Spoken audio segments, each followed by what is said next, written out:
ان الحمد لله نحمده ونستعينه ونستغفره ونعوذ بالله من شرور انفسنا ومن سيئات اعمالنا من يهده الله فلا مضل له ومن يضلله فلا هادي له واشهد ان لا اله الا الله وحده لا شريك له واشهد ان محمدا عبده ورسوله اما بعد فإن خير الحديث كتاب الله وخير الهدي هدي محمد صلى الله عليه وآله وسلم وشر الأمور محدثاتها وكل محدثة بدعة وكل بدعة ضلالة وكل ضلالة في النار. أعوذ بالله السميع العليم من الشيطان الرجيم من همزه ونفخه ونفثه. بسم الله الرحمن الرحيم. رب اشرح لي صدري ويسر لي أمري واحلل عقدة من لساني يفقهوا قولي. بسم اللہ الرحمن الرحیم. ان اللہ وملائکتہ یصلون علی النبی یا ایہا الذین آمنوا صلوا علیہ وسلموا تسلیما. اللہم صل علی محمد وعلی آل محمد کما صلیت علی ابراہیم وعلی آل ابراہیم انک حمید مجید. اللہم بارک علی محمد وعلی آل محمد كما باركت على إبراهيم وعلى آل إبراهيم إنك حميد مجيد. ربنا آتنا من لدنك رحمة وهيئ لنا من أمرنا رشدا. الحمدللہ آج 9 اپریل 2016 کو ہفتے کے دن ہم انشاءاللہ تعالی اپنا کوسچن آنسر جو سیشن ہے اس کی 5ویں نشست ڈسکس کرنے کے لیے جا رہے ہیں، اور انشاءاللہ تعالی آج ہم کل 4 کریٹیکل سوالات کو ڈسکس کریں گے ان ڈیٹیل. اور ہماری یہ آج کی گفتگو ہماری ویب سائٹ اہلسنتپاک.com پر مسئلہ نمبر 110 کے عنوان سے اپلوڈ ہوگی ہمارے یوٹیوب کے چینل انجینئر محمد علی مرزا کے تھرو. اور اس حوالے سے میں ایک اور کلیریفیکیشن بھی دے دوں کہ یہ ہمارے جو کوسچن آنسر سیشن ریکارڈ ہو رہے ہیں آج انشاءاللہ تعالی 5واں ہو جائے گا، تو ہر کوسچن کی علیحدہ سے ہیڈنگ بنا کے بھی ہم اپلوڈ کرتے ہیں اپنے شارٹ کلپ والے چینل کے اوپر. اگر آپ ویب سائٹ اہلسنتپاک.com پر جائیں گے تو آپ کو 2 چینل نظر آئیں گے. رائٹ کارنر پہ سب سے اوپر فیس بک کا آئیکن بنا ہوا ہوگا، اس کے نیچے یوٹیوب کا چینل جو ہے فار کمپلیٹ لیکچرز، اور اس کے نیچے پھر فار شارٹ کلپس. تو یہ جو شارٹ کلپس والا چینل ہے اس کے اوپر ہم چھوٹے چھوٹے کلپس جو ہے انہی بڑے لیکچرز میں سے جو ہے وہ نکال کے تو ڈال دیتے ہیں. یہ 4 کوسچن بھی الگ سے ڈلیں گے. اور میں اس کا تعارف اس لیے کرا رہا ہوں کہ الحمدللہ یہ ہمارا جو شارٹ کلپ والا چینل ہے آج سے کچھ عرصہ پہلے تک تقریباً 1 مہینے میں 80,000 سے لے کر 1 لاکھ لوگ تک اسے وزٹ کرتے تھے. لیکن آج جب میں نے یہ چیک کیا تو 9 مارچ سے لے کر آج 9 اپریل تک 1 مہینے میں 2 لاکھ لوگوں نے اس چینل کو الحمدللہ وزٹ کیا. 2 لاکھ لوگ الحمدللہ. تو یہ دعوت جو ہے الحمدللہ پھیل رہی ہے، اللہ کا شکر ہے. اور ہمارے جو فیس بک کے فالوورز تھے آج سے سال پہلے جنوری 2015 میں 5,000 سے بھی کم تھے، اور اب یہ 2016 جسٹ شروع ہوا ہے، 4تھا مہینہ ہے، تو یہ 25,000 سے زیادہ الحمدللہ ہو چکے ہیں، 5 گنا فیس بک کے فالوورز الحمدللہ. تو یہ 2 چینلز کا میں نے تعارف کروا دیا. آج کی گفتگو میں انشاءاللہ جتنی آیات اور احادیث آئیں گی میں ان کے مکمل ریفرنسز دوں گا، اور جو احادیث ہیں ان کے نمبرز علماء حرمین بیروت اور دارالاسلام کی انٹرنیشنل نمبر کے مطابق دوں گا، جس کے مطابق پوری دنیا میں عربی کتب شائع ہوتی ہیں اور مکتبۃ الشاملہ اور باقی عربی سافٹ ویئرز بنائے جاتے ہیں. پھر بھی اگر کسی نے کوئی اس حوالے سے کلیریفیکیشن کسی کو ریکوائرڈ ہو تو بعد میں بھی میرا ای میل ایڈریس ہے mirza_95@yahoo.com، اس پہ ای میل کر کے مجھ سے جواب لیا جا سکتا ہے الحمدللہ. اب آتے ہیں بھائیوں اپنے آج کے سوالات کی طرف. انشاءاللہ کل 4 کریٹیکل سوالات آج ڈسکس کریں گے. ان میں سے پہلا سوال ہے، کیا ایک سلام کے ساتھ یعنی اکٹھی 4 رکعت سنت اور نوافل پڑھنا نبی صلی اللہ علیہ وسلم سے ثابت ہے؟ ایک سلام سے مراد یہ ہے کہ درمیان میں 2 کر کے نہیں بلکہ 4 اکٹھی پڑھی جائیں اور آخر میں 2 طرف سلام پھیرا جائے، اس سے مراد ایک سلام اس کو کہا جاتا ہے.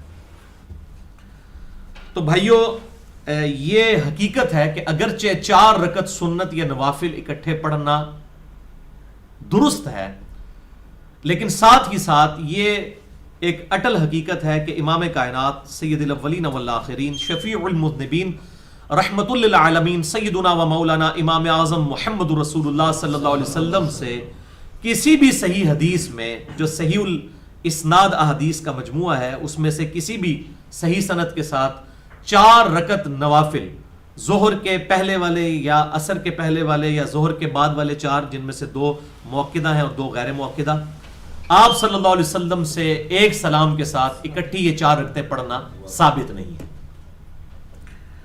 اور اس حوالے سے ایک مردود روایت پیش کی جاتی ہے، وہ بیان کر دیتا ہوں۔ سنن نبی داؤد میں انٹرنیشنل نمبر کے مطابق 1270، سنن ابن ماجہ میں 1157 اور مشکات میں 1168 نمبر ہے کہ آپ صلی اللہ علیہ وسلم نے فرمایا، جو شخص ظہر سے پہلے 4 رکعت اس طرح ادا کرے کہ درمیان میں سلام نہ پھیرے، یعنی 2 نہ بلکہ 4 اکٹھی، تو ایسے شخص کے لیے آسمان کے دروازے کھول دیے جاتے ہیں۔ لیکن یہ روایت اصول محدثین پر ضعیف ہے، اور جو لوگ بیان کرتے ہیں ان کو بھی شرم نہیں آتی کہ امام ابو داؤد نے اس کے ساتھ خود لکھ دیا ہے، سنن نبی داؤد میں 1270 نمبر حدیث کے کانٹیکسٹ میں ساتھ ہی لکھا ہے کہ اس میں عبیدہ تبا تابی جو ہیں وہ ضعیف راوی ہیں، اور وہ محدثین کے ہاں مضبوط راوی نہیں ہیں، ان کی روایت قبول نہیں کی جاتی۔ یہ ساتھ لکھ دیا امام ابو داؤد نے، الحمدللہ۔ اور انہوں نے ساتھ یہ بھی لکھا کہ یحییٰ بن سعید القطان جو بہت بڑے محدث ہیں، وہ اس راوی کو ضعیف کہتے ہیں۔ اس میں کوئی شک نہیں ہے کہ آپ صلی اللہ علیہ وسلم ظہر سے پہلے 4 رکعت سنت یا نوافل ادا فرمایا کرتے تھے۔ یہ جو سنت کی ٹرم ہے نا، یہ محدثین اور فقہا کی ٹرم ہے۔ احادیث میں آپ کو نماز کی 2 ہی اقسام ملتی ہیں، فرض نماز اور نفلی نماز۔ نفل عربی میں کہتے ہیں اضافی نماز کو، فرائض کے علاوہ جو نماز پڑھی جاتی ہے ہم اسے کہتے ہیں نفل، یہ جو ہے اضافی نماز ہے۔ فرض رکعتیں جو ہے وہی 17 ہے، جس پہ اہل سنت اور اہل تشیع کا اجماع ہے، اور الحمدللہ بخاری اور مسلم کی کئی احادیث اس کے اوپر گواہ ہیں کہ آپ صلی اللہ علیہ وسلم دن رات میں صرف 17 رکعتیں فرض ادا فرمایا کرتے تھے، 2 فجر کے فرض، 4 ظہر کے، 4 عصر کے، 3 مغرب کے اور 4 عشاء کے۔ یہ 17 رکعتیں ہیں جن پہ اہل سنت اور اہل تشیع کا اجماع ہے، اور اس پہ بھی اجماع ہے، اور بخاری اور مسلم کی کئی احادیث گواہ ہیں کہ سفر میں یہ ساری 2 پڑھی جائیں گی سوائے مغرب کے، مغرب کی 3 پڑھی جائیں گی، باقی سب 2 رکعت پڑھی جائیں گی سفر کے اندر۔ سفر کے علاوہ کے لیے میں نے یہ 17 رکعتیں آپ کو گنوا دی۔ اس کے علاوہ نفلی نمازیں ہیں وہ آپ جتنی بھی پڑھیں، لیکن اس کے اندر جو سنت مؤکدہ ہیں 12 رکعتیں، وہ الحمدللہ آپ صلی اللہ علیہ وسلم بڑی اہتمام سے پڑھتے تھے، اور اس میں بھی ظہر سے پہلے جو 4 سنت مؤکدہ ہیں وہ ان 12 رکعتوں میں شامل ہیں، اور بڑی اسٹانشنگ حدیث ہے اس حوالے سے، انتہائی اسٹانشنگ حدیث، اور یہ بڑی رکت انگیز حدیث ہے۔ اور میں حیران ہوں کہ علماء حدیثیں بیان کرتے ہیں، آدھی حدیثیں بیان کرتے ہیں، یہ پوری حدیث بیان کی جاتی تو لوگ یہ 12 رکعتیں پڑھتے اہتمام کے ساتھ۔ میں پوری حدیث آپ کو سناتا ہوں۔ صحیح مسلم میں اس کے 4 طریق ہیں، 4 طرق ہیں، انٹرنیشنل نمبر کے مطابق 1694 سے 1697 تک۔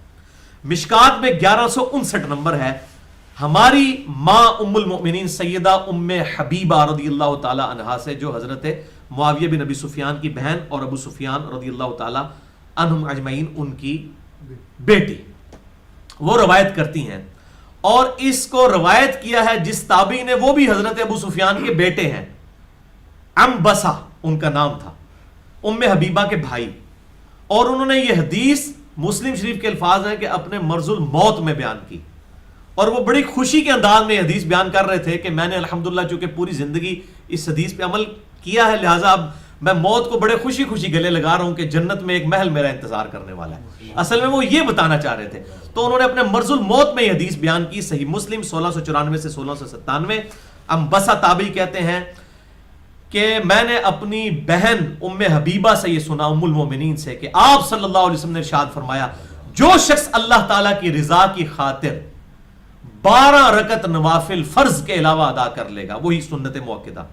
نفل کی ٹرم جو ہے وہ احادیث کی ہے، محدثین کے ہاں اسی کو سنت مؤکدہ کہا جاتا ہے، جو آپ نے ہمیشہ پڑھی، تاکید کی گئی سنتیں، سنت مؤکدہ۔ تو اللہ تعالیٰ جنت میں اس کے لیے ایک محل بنا دے گا جو 12 رکعت سنت روزانہ ادا کیا کرے گا، یا 12 رکعت نفل۔ پھر سیدہ ام حبیبہ کہتی ہیں کہ سنو کہ وہ 12 رکعتیں کون سی ہیں، وہ ہے ظہر سے پہلے 4، ظہر کے بعد 2، کتنی ہو گئی؟ 6، 2 مغرب کے بعد 8، 2 عشاء کے بعد 10 اور 2 فجر سے پہلے 12 جو ہم سنت موقدہ پڑھتے ہیں، سب کو پتہ ہے۔ اچھا، وہ انبسا تابعی کہتے ہیں ام حبیبہ کے بھائی کہ اللہ کی قسم جب سے میں نے ام حبیبہ سے یہ بات سنی، اچھا اس کے ساتھ یہ الفاظ ہے کہ ام حبیبہ کہتی ہیں کہ جب سے میں نے نبی صلی اللہ علیہ وسلم سے یہ بات سنی میں نے یہ 12 رکعتیں کبھی نہیں چھوڑی، اور انبسا تابعی کہتے ہیں جب سے میں نے ام حبیبہ سے یہ بات سنی میں نے یہ 12 رکعتیں کبھی نہیں سنی۔ اچھا، تبا تابعی سالم بن عمر کہتے ہیں کہ جب سے میں نے تابعی انبسا سے یہ بات سنی میں نے 12 رکعتیں کبھی نہیں چھوڑی، اور تبا تابعی جو ہیں حضرت نعمان وہ کہتے ہیں جب سے میں نے سالم بن عمر سے یہ سنی ہے روایت میں نے 12 رکعتیں کبھی نہیں چھوڑی۔ الحمدللہ، تو سارے راوی بیان کر رہے ہیں، اور الحمدللہ ہم بھی نیت کرتے ہیں کہ ہم یہ 12 رکعتیں کبھی نہ چھوڑیں انشاءاللہ تعالی۔ اور میں تحدیث نعمت کے طور پہ آپ کو یہ بات بتا رہا ہوں، کوئی تکبر کے لیے نہیں، میں الحمدللہ سفر میں بھی، اور میں ہفتے میں اکثر سفر میں ہی ہوتا ہوں ریگولرلی، میں سفر میں بھی بڑے اہتمام کے ساتھ الحمدللہ یہ 12 رکعت جو ہے وہ ادا کرتا ہوں، سفر میں بھی نہیں چھوڑتا الحمدللہ، کیونکہ جنت میں محل ملنا یہ بہت بڑی الحمدللہ اس حوالے سے بشارت ہے الحمدللہ۔ تو یہ 12 رکعتیں ضرور پوری کریں، اور یہاں تک کہ صحیح بخاری میں حدیث ہے کہ آپ صلی اللہ علیہ وآلہ وسلم 1233 نمبر ہے صحیح بخاری میں، اور مشکات میں ہے 1043 نمبر، کہ آپ صلی اللہ علیہ وسلم کی ایک دفعہ ظہر کی بعد والی 2 سنتیں چھوٹ گئیں تو آپ نے عصر کے بعد وہ پڑھی۔ صحیح بخاری 1233، یعنی آپ نے 12 کا عدد پورا کیا۔ لہٰذا اگر دن میں مصروفیت کی وجہ سے آپ کی رہ بھی جائیں تو رات کو عشاء کے وقت آپ یہ 12 رکعتیں پوری کر کے تو سوئیں، تاکہ یہ جنت کے محل والی بشارت کبھی مس نہ ہو، یہ بہت بڑی بات ہے۔ اور اسی حوالے سے صحیح مسلم میں ہی ایک اور حدیث ہے 1699 نمبر، مشکات میں 1162، ام عائشہ کہتی ہیں کہ آپ صلی اللہ علیہ وسلم یہ 12 رکعتیں جو سنت موقدہ نفلی نماز ہے یہ ہمیشہ گھر میں ادا فرمایا کرتے تھے، اور پھر وہ فرماتی ہیں کہ آپ صلی اللہ علیہ وسلم ظہر سے پہلے 4 رکعتیں میرے حجرے میں ادا فرماتے، پھر جا کر آپ ظہر کی نماز پڑھا کر آتے، پھر 2 رکعت پڑھتے، پھر آپ صلی اللہ علیہ وسلم مغرب کی نماز پڑھانے کے بعد میرے حجرے میں آ کے 2 رکعت پڑھتے، پھر آپ صلی اللہ علیہ وسلم عشاء کی نماز پڑھانے کے بعد میرے حجرے میں آ کے 2 رکعت پڑھتے، اور اس کے علاوہ نوافل پلس وتر جو ہے 9 رکعت ادا کرتے، اور پھر جب طلوع فجر ہوتی یعنی فجر کا وقت داخل ہوتا تو 2 رکعت میرے حجرے میں ادا کر کے پھر فجر کی نماز پڑھانے کے لیے جاتے۔ یہ 12 رکعتیں آپ صلی اللہ علیہ وسلم پوری فرمایا کرتے ہیں الحمدللہ، اور گھر میں پڑھا کرتے ہیں۔ بر وتر کے حوالے سے میرا الگ سے لیکچر ہے، مسئلہ نمبر 130، تقریباً 2 گھنٹے کی گفتگو ہے نماز وتر کے احکام و مسائل کے حوالے سے، جسے شوق ہو وہ دیکھ سکتے ہیں، آج میں اس کو سکپ کرتا ہوں۔ لہذا اس حوالے سے جو ایک حدیث صحیح بخاری اور صحیح مسلم سے بعض علماء عرب بھی اور یہاں پر بھی کچھ سلفی پیش کرتے ہیں، اور وہ کہتے ہیں کہ جی ظہر سے پہلے بھی آپ 2 رکعتیں بھی پڑھ سکتے ہیں، 4 ضروری نہیں ہے، تو وہ بالکل باطل ہے۔ یہ حدیث بخاری میں موجود ہے 937 نمبر، مسلم میں 1698 اور مشکات میں 1160، کہ ابن عمر رضی اللہ تعالیٰ عنہ کہتے ہیں کہ میں نے نبی صلی اللہ علیہ وسلم کے ساتھ ظہر سے پہلے 2 رکعتیں بھی پڑھی ہیں، تو اس سے پلی لیتے ہیں کہ یہ 12 نہیں ہے 10 بھی پڑھ سکتے ہیں، حالانکہ دوسری طرف 12 کے الفاظ ہیں تو 10 تو ہو ہی نہیں سکتی پھر، حتیٰ کہ جمعے والے دن بھی یہ 12 پوری ہوتی ہیں، کیونکہ جمعے سے پہلے 2 رکھتے ہیں کم از کم، اور بخاری میں الفاظ ہیں زیادہ زیادہ جتنی مرضی پڑھو، لیکن صحیح مسلم میں الفاظ ہے کہ جمعے کے بعد جس نے پڑھنی ہے وہ 4 رکعت کم از کم پڑھے، تو جمعے کے ساتھ 6 رکعتیں وہ ملا کے جمعے والے دن بھی 12 سنت موقدہ پوری ہو جاتی ہیں الحمدللہ۔ تو یہ جو حدیث بخاری اور مسلم سے پیش کی جاتی ہے تو یہ ہے اصل میں عدم ذکر۔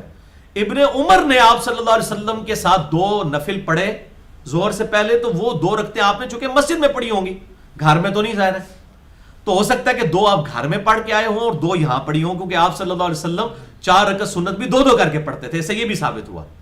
اور میں بھی بسا اوقات جب گھڑی میں دیکھتا ہوں 5 منٹ رہ گئے، مجھ سے تو 5 منٹ میں 4 رکعتیں نہیں پڑھی جاتی، تو میں 2 ہی پڑھتا ہوں، پھر یہ جو 2 رہ جاتی ہیں یہ پھر ظہر کے فرائض کے بعد، اس کو ظہر کے بعد والی 2 سنتیں پڑھ کے اس کے بعد اس کو 2 پڑھی جاتی ہیں، تاکہ ان کو اپنی اصلی جگہ سے نہ ہٹایا جائے جو فوراً بعد والی کنزیکٹو ہے، اس کے بعد یہ والی 2 پھر پوری کر لی جائیں، اگر 2 آپ پہلے پڑھ چکے ہیں، اگر 4 رہ گئی تھی تو 4 بعد میں پڑھ لی جائیں، تو اس طریقے سے یہ 12 رکعتیں جو ہیں یہ پوری کی جائیں۔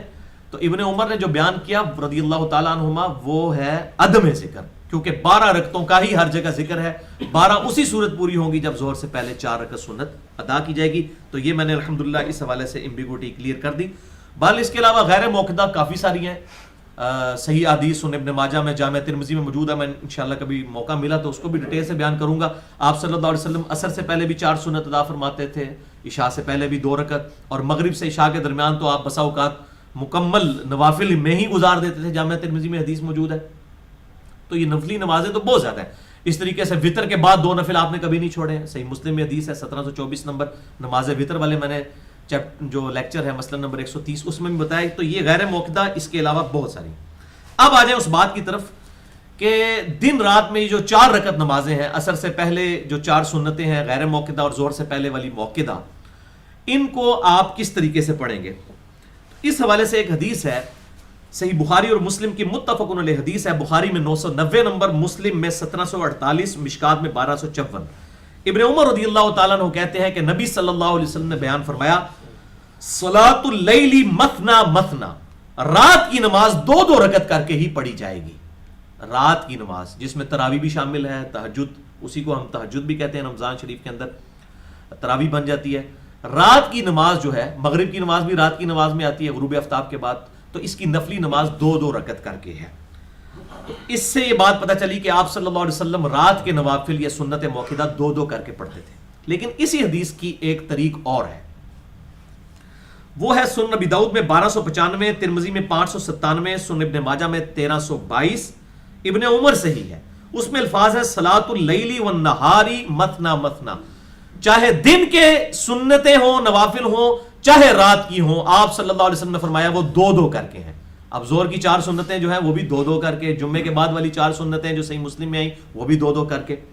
اچھا, اسی حدیث کے تحت امام ترمذی کے کامنٹس ہیں. جامعہ ترمذی میں 597 نمبر یہ حدیث ہے. اسی کے تحت امام ترمذی کے کامنٹس ورڈ بائی ورڈ بڑے اہم کامنٹس ہیں. وہ کہتے ہیں اس حدیث کے الفاظ میں راویوں میں اختلاف ہے, کیونکہ کئی سکہ راویوں نے ابن عمر سے یہی روایت بیان کی, لیکن اس میں صرف رات کی نماز کا ذکر ہے جو ہم سن چکے بخاری مسلم میں, اور دن کی نماز کا ذکر نہیں.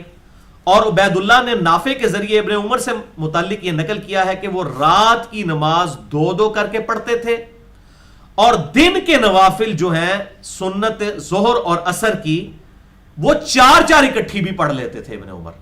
یعنی جو دن کی جو سنتیں ہیں وہ 4 اکٹھی بھی پڑھ لیتے تھے ایک سلام کے ساتھ, لیکن رات والی ہمیشہ 2 کر کے پڑھتے تھے. اس سے یہ بات پتہ چلی کہ ابن عمر رضی اللہ تعالی عنہما جو خود اس حدیث کے راوی ہیں کہ چاہے دن کی سنتیں ہوں یا رات کی وہ 2 ہیں, ان کا اپنا عمل یہ ہے کہ وہ دن کی جو سنتیں ہیں وہ 4 اکٹھی بھی ایک سلام سے پڑھا کرتے تھے. تو اس سے یہ رزلٹ نکلا کہ اگر راوی خود اپنی روایت کے خلاف عمل کرے تو اس میں یہ تو آپ کہہ نہیں سکتے کہ اس کو یہ پتہ ہی نہیں کہ 2 کر کے پڑھنی ہے. اس سے رزلٹ محدثین یہ نکالتے ہیں کہ ابن عمر چونکہ خود راوی ہیں کہ 2 کر کے پڑھنی چاہیے, اور پھر وہ دن کی سنتیں 4 کر کے پڑھتے تھے, اس سے 4 کا جواز ثابت ہو جاتا ہے, کیونکہ اس کی مخالفت کہیں نہیں ملتی. ان کو تو حدیث پتہ ہے کہ 2 کر کے پڑھنا افضل ہے اور 4 اکٹھی بھی پڑھی جا سکتی ہیں, اس کا جواز موجود ہے. آپ صلی اللہ علیہ وسلم سے اگرچہ نہیں لیکن صحابہ کرام سے.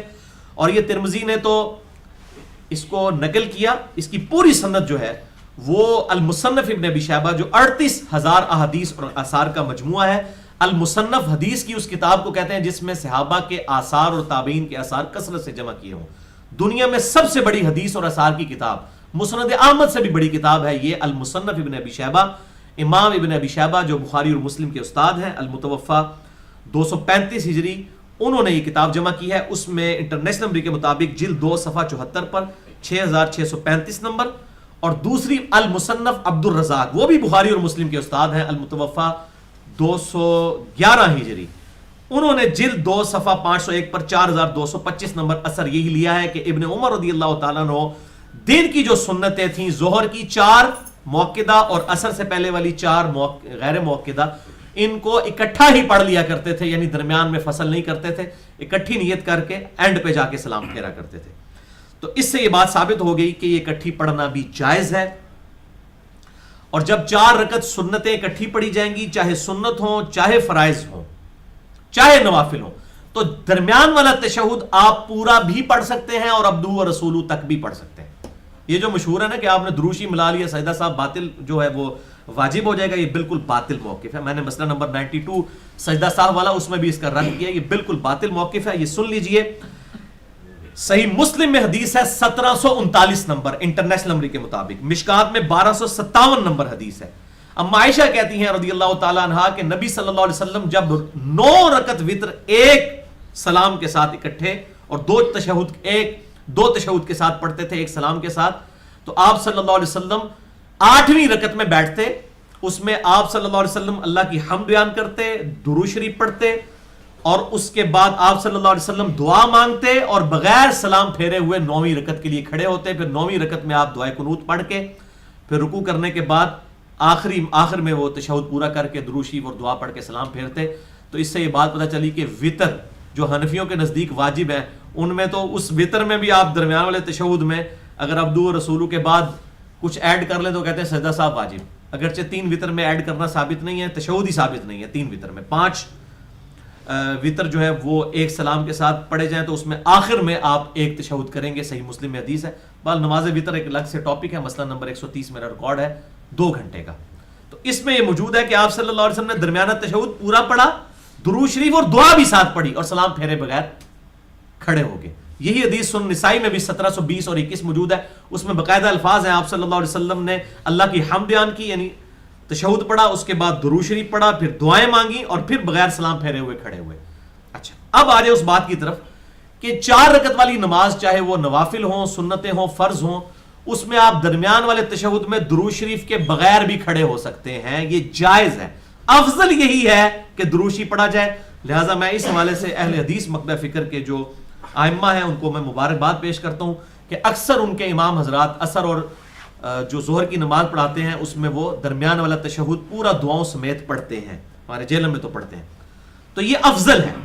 البتہ اجازت ہے کہ آپ عبدہ و رسولہ پڑھ کر کھڑے ہو جائیں, اور اس میں غیر موقدہ نوافل اور فرض کی کوئی تخصیص نہیں ہے, سب میں آپ کھڑے ہو سکتے ہیں. اس کا ثبوت ہے مسند امام احمد میں صحیح سند کے ساتھ جلد 1 صفحہ 459 پہ 4382 نمبر حدیث ہے. عبداللہ ابن مسعود رضی اللہ تعالیٰ عنہ اپنے شاگردوں کو تشہد سکھا رہے تھے, اور یہ وہ صحابی ہیں جو بخاری اور مسلم میں آتا ہے آپ صلی اللہ علیہ وسلم نے اپنے دونوں مبارک ہاتھوں میں ان کا ہاتھ رکھ کے ان کو تشہد تعلیم فرمایا تھا. عبداللہ ابن مسعود رضی اللہ تعالیٰ عنہ. اسی پہ امام بخاری نے باب باندھا ہے 2 ہاتھ سے مصافحے کا جواز. تو ہمارے نزدیک بھی جائز ہے, ہم اس کو جائز سمجھتے ہیں. تو بخاری اور مسلم میں یہ تشہد, اور یہ مسند احمد کا میں نے حوالہ دیا, تو یہ اپنے شاگردوں کو کہتے ہیں کہ نبی صلی اللہ علیہ وسلم تشہد یہ پڑھا کرتے تھے اور تشہد سکھاتے ہیں ان کو. پڑھو التحیات للہ والصلوات والطیبات السلام علیک ایھا النبی. السلام علی النبی نہیں سکھایا, السلام علیک ایھا النبی ورحمۃ اللہ وبرکاتہ, اور یہ پورا انہوں نے عبدہ و رسولہ تک. پھر انہوں نے کہا کہ اگر تم درمیان والا تشہد پڑھ رہے ہو 4 رکعتوں میں 2 کے بعد والا, تو پھر تمہاری مرضی ہے, تم کھڑے ہو سکتے ہو. تو انہوں نے کہا کہ اگر 4 والی نماز ہے تو 2 کے بعد آپ عبدہ و رسولہ کے بعد کھڑے ہو سکتے ہیں, یہ جائز ہے. افضل یہی ہے کہ درود شریف بھی ملائیں اور دعائیں بھی پڑھیں. اسی طریقے سے حیران کن بات آپ کو بتاؤں کہ جو فرض کی آخری 2 رکعتوں میں سورت ملانا نبی صلی اللہ علیہ وسلم سے ثابت ہے, صحیح بخاری اور مسلم میں موجود ہے. صحیح بخاری میں 776, مسلم میں 1013 اور 1014, اور میں نے نماز محمدی صلی اللہ علیہ وسلم پہ پورا ریسرچ پیپر بھی لکھا ہے, ریسرچ پیپر نمبر 8 اہل سنت پاک.com پہ, اس میں بھی میں نے یہ حوالہ ڈالا ہے. بخاری اور مسلم دونوں کا حوالہ میں نے دیا کہ آپ صلی اللہ علیہ وسلم, صحابہ کرام کہتے ہیں کہ بسا اوقات آپ صلی اللہ علیہ وسلم ظہر اور عصر کی 3ری اور 4تھی رکعت میں سورت بھی ملاتے تھے اور اونچی آواز سے پڑھتے تھے تاکہ ہمیں پتہ چل جائے. تو یہ سوچ رہے ہوں کتوں پتہ لگا, آپ صلی اللہ علیہ وسلم اونچی آواز میں پڑھتے تھے. حتیٰ کہ صورتیں بھی صحابہ نے روایت کی ہیں کہ آپ صلی اللہ علیہ وسلم ظہر اثر میں کون کون سی صورتیں پڑھا کرتے تھے. جان بوجھ کے آپ 1-2 آیات, اس میں الفاظ ہیں, اونچے پڑھ دیتے تھے 1-2 آیات تاکہ پتہ چل جائے. تو یہ جو مشہور ہے کہ جی آپ 3ری 4تھی میں صورت نہیں ملا سکتے, تو یہ بھی مسئلہ یہ ہے, چاہے سنتیں ہوں, چاہے نوافل ہوں, چاہے فرائض ہوں, آخری 2 رکعتوں میں آپ صورت ملا بھی سکتے ہیں اور نہیں بھی ملا سکتے. یہاں پہ بھی کوئی تخصیص نہیں ہے اور کوئی سجدہ صاحب والا ایشو نہیں ہے. تو یہ الحمدللہ میں نے ایمانداری سے بتا دیا. یہاں پہ میں کراس ریفرنس کے طور پہ آپ کو کچھ لیکچرز بتا دیتا ہوں. مسئلہ نمبر 92 ہے میرا سجدہ صاحب کے 5 طریقوں اور اس کے احکام و مسائل کے اوپر. مسئلہ نمبر 91 ہے صلاۃ و تسبیح کے اوپر. اس میں بھی میں نے بتایا تھا صلاۃ و تسبیح بھی آپ 2 کر کے پڑھ سکتے ہیں. افضل یہی ہے کہ آپ 2 کریں. بندہ 4 کٹھی تو بندہ تھک جاتا ہے, میرے جیسا بندہ تو 1 گھنٹے سے زیادہ لگ جاتا ہے. تو آپ 2 پڑھ کے سلام پھیریں, بیچ میں ریسٹ کریں, پانی شانی پئیں, پھر 2 اور ملا لیں ساتھ. تو آپ اس طرح پڑھ سکتے ہیں. اسی طریقے سے مسئلہ نمبر 70A ہے مکمل نماز محمدی صلی اللہ علیہ وسلم ود 45 منٹس آف پریکٹیکل. مسئلہ نمبر 70B ہے رفع الیدین سے متعلق. مسئلہ نمبر 84 ہے فاتحہ خلف الامام سے ریلیٹڈ. مسئلہ نمبر 42 ہے وضو, غسل, استنجا اور تیمم اور عورتوں کے یہ پاکیزگی کے مسائل ان کے اوپر. اسی طریقے سے مسئلہ نمبر 30 جو ہے وہ ہے نمازوں کی رکعتوں کی تعداد اور ان کی اوقات سے متعلق. مسئلہ نمبر 29 ہے مسافر کی نماز سے ریلیٹڈ. الحمدللہ تجھے پریشان ہو رہے ہو, میں ایک تو لے کے 137 تک سارے منوز بانی یاد نے الحمدللہ, تو ایک کئی 4,000 بھی اس میں جز موجود ہے الحمدللہ. تو یہ سارے لیکچرز ہیں, اور ہم نے الحمدللہ اب اپنی ویب سائٹ ahlsunnatpak.com کے اوپر آل ویڈیو لیکچرز میں پہلے نمبر پہ یہ ٹاپک ڈالا ہے 8 جو ہے مین ٹاپکس کی list of all main topics. 8 اس میں مین ٹاپکس ہیں, ہر ٹاپک کے اگینسٹ پھر کئی لیکچرز ہیں. اس کو کلک کریں گے تو 8 ٹاپکس کھل جائیں گے کہ پہلا ٹاپک جو ہے عقیدے سے متعلق ہے, دوسرا اس سے متعلق ہے. اس میں جو تیسری پلے لسٹ ہے وہ ہے وضو, غسل, استنجا. اس سے ریلیٹڈ تقریباً 15-20 لیکچرز ہوں گے. عقائد کے اوپر تقریباً 70 لیکچرز ہو چکے ہیں, تو سینکڑوں میں لیکچرز ہیں. تو یہ بڑی آسانی ہوگی, آپ نے وضو, غسل, استنجا, طہارت, نماز, فاتحہ خلف الامام, رفع الیدین, یہ سارے مسئلے پلے لسٹ نمبر 3 اس کے اندر آپ کو مل جائے گی. تو میں نے اس حوالے سے آپ کو کلیئر کر دیا ahlsunnatpak.com پر. آج کا دوسرا سوال, یہ بھی بڑا کریٹیکل سوال ہے. نماز میں سجدے سے اٹھتے ہوئے یعنی قیام میں جانے کا سنت طریقہ کیا ہے, اور جلسہ استراحت کے بعد زمین پر اعتماد کر کے اٹھتے ہوئے ہاتھوں کی مٹھیاں بنا کر سہارا لیں یا سمپلی ہاتھ کھول کر, ان میں سے کون سا طریقہ صحیح ہے؟ تو بھائیو, نماز محمدی صلی اللہ علیہ وسلم میں نے پورا پریکٹیکل ود تھیوری 3.25 گھنٹے میں ریکارڈ کروا دیا ہے. مسئلہ نمبر 70A, اس کے آخری 45 منٹ پریکٹیکل ہے.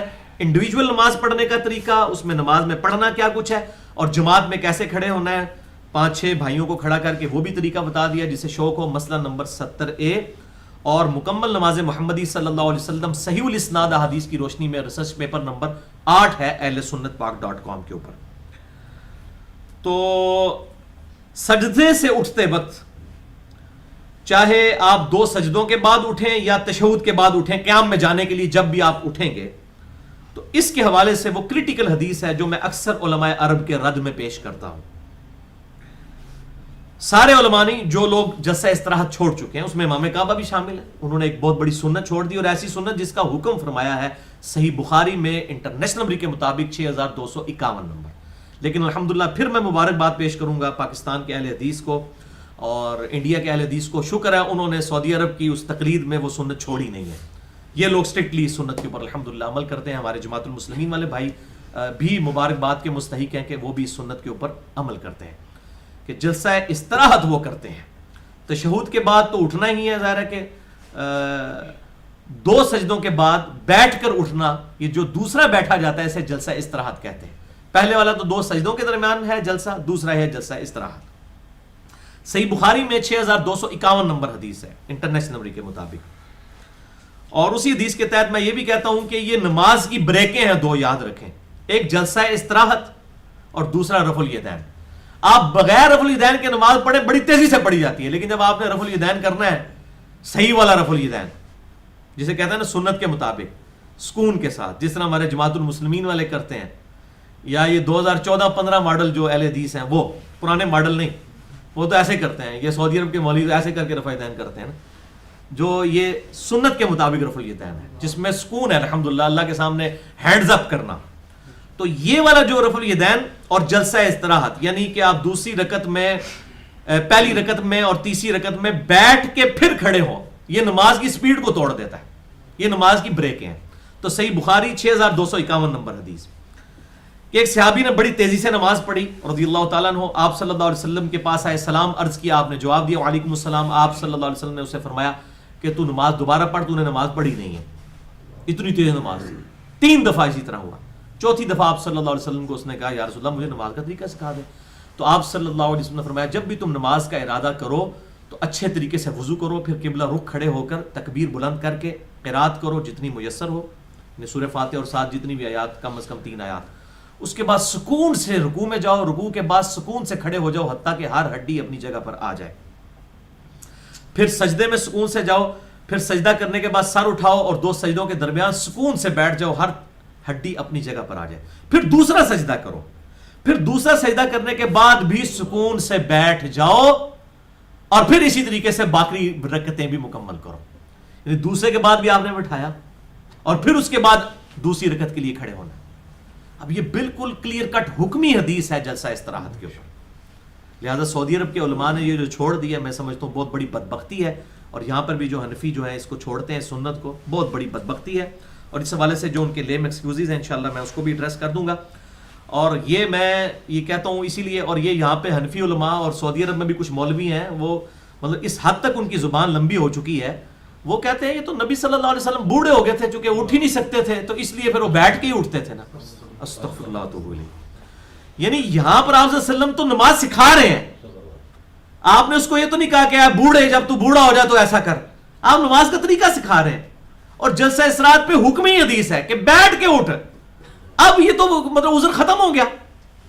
یعنی آپ صلی اللہ علیہ وسلم کی جو حدیثیں ہیں بخاری اور مسلم میں کہ آپ بیٹھ کے اٹھتے تھے اس کی تو یہ رد کر لیتے ہیں کہ جی وہ بوڑھے ہو گئے تھے, نعوذ باللہ. اور یہاں تو آپ تعلیم فرما رہے ہیں تو گنجائش نہیں رہتی. دل بے ایمان تے حجتاں ٹھیر, جو پنجابی کہتے ہیں کہ اگر کسی نے بات ماننی نہیں ہے تو جتنی مرضی حجتیں نکالے, لیکن اسی بھی الحمدللہ پھکیاں پھر نال نال دینے کہ بھائی جی انہیں تو اس پھکی کا جواب دو نا کہ تعلیم فرما رہے ہیں.